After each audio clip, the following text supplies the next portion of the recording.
All right, guys, we're done for the day. Getting dark outside. It's about almost 7 o'clock here. Snowing, of course. Whenever you want to work on the car, it's always snowing, cold. But anyway, the update today is all a bunch of stuff you can't really see, unfortunately. Got the torque converter bolt in, got some transmission lines in, ran up to our cooler over here. Got a cooler in there somewhere. Can't really see it. Dipstick's in. Got to make a bracket for it, but the dipstick's in. Starter's in. Got plugs, wires. With these headers and that AC box, if you guys decide to do this, it is extremely tight. Try to get that plug in while the starter was out. So what we couldn't, well, we really couldn't do it.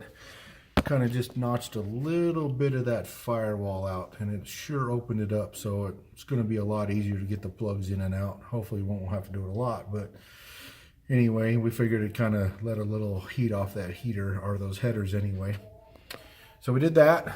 Put on our breathers for now. What else did we do? Well, got battery cables in. That's always a plus. This car hasn't ran for 12 years. Kind of embarrassed about that, but it is what it is, and we actually have power in here today. You hear my buzzer. Got our tack. Got my gauges. Everything's in. Test and proves out, which is nice. That little light down there is for oil pressure. The light comes on as an idiot light, just stating that there's none there, which is kind of nice. And the temperature gauge, of course, it's also got a light that you can set on these gauges, so if it overheats, it'll turn on the idiot light in case you're not watching your gauges. Kind of nice. Expensive gauges, but they're nice. Actually got some radio. We turned on the radio to see what CD was in there back 12 years ago. I was driving it. It was kind of embarrassing. I can't believe I listened to that stuff. But she actually does this. She cranks. So tomorrow, if I got time, he and I are going to get together. We're going to wire up the fuel pump to the relays, everything. Get it going. We got that harness over here. I bought just a quick little harness for it. I did buy a different harness for a GN hot wire. Decided not to use it, which is fine.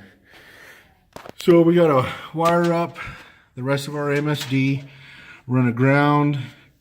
We got to run our key on, our hot 12 volt. This is off my tack lead. We got to wire that. That way we'll have fuel pump tomorrow. Fuel pump, tack, and then we'll have the MSD wired. And this thing might start. So we did build pressure today. That took a lot of time trying to get oil pressure on this, and it didn't want to go on its own, so we ended up having to do that little trick where you pull this plug down here underneath the power steering. We filled it. We tried it again. Still didn't work. That gauge in there wasn't reading, and I don't know if it's because it's electronic or not, so we ended up taking the sender out. We put a mechanical gauge in it. Still didn't have pressure. So what we ended up doing is we put some air to it. We just gave it a couple little bumps of some compressor air.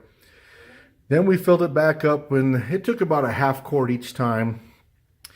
We pushed some air again through it, put the plug back in it, cranked on it, and our pressure came up to 40, what was it, 45? Yeah. 45 pounds during crank. So we now have oil pressure, so that took us a little bit of time for the day. We still got to wire up our fans. We'll try to do that maybe tomorrow. We really want to just get it running. Maybe we'll get that done tomorrow, but anyway, we're getting closer. It's exciting. Like I said, it's been 12 years since I've driven this car. Car's been up. I painted this car 20 years ago, and it's been sitting for 12 in the garage. Was originally going to get a big block, and then I changed my mind, found this motor. I picked up this motor for $200. Went through it, rerung it, rebearinged it, milled the heads. I didn't put a lot of money into it, but the more and more you do, be prepared, the more and more you spend. It just kind of nickel and dimes you when you kind of convert these over. So, and yeah, I do want to put fuel injection on it. I'm going to do that probably later, but right now it's going to run this way. And I get a lot of grief. I got some friends that have cars and they're all fuel injected and they're kind of giving me grief, but I really don't care. That's probably because they don't know how to tune a carb. But anyway, thanks for joining us. I'll try to get an update again tomorrow maybe, if I come over. If the snow's too bad, I got to go do a few things, and then we'll have to do another weekend. So thanks a lot. Appreciate it. Hit that subscribe button. We want to see you follow us every week. So thank you.